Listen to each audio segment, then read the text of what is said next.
कस्तूरी तिलकं ललाटपटले वक्षस्थले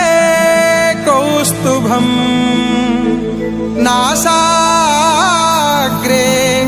वरमौक्तिकं करतले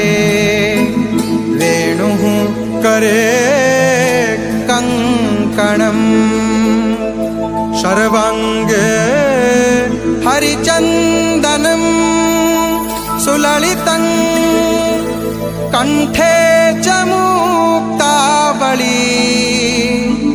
गोपस्त्री परिवेष्टितो विजयते गोपालचूडा मणिः ॐ क्लीं देवः कामदेवः कामबीजशिरोमणिः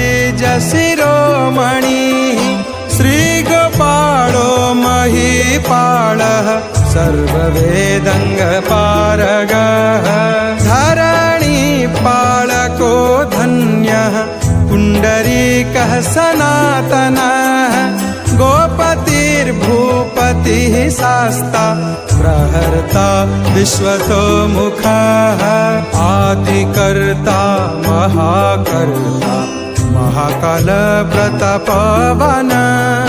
जगज्जीवो जगद्धाता जगद्भर्ता जगद्वसुः मत्स्यो भीमः कुर्भर्ता हर्ता वाराहमूर्तिमान् नारायणो ऋषिकेशो गोविन्दो गरुडध्वजः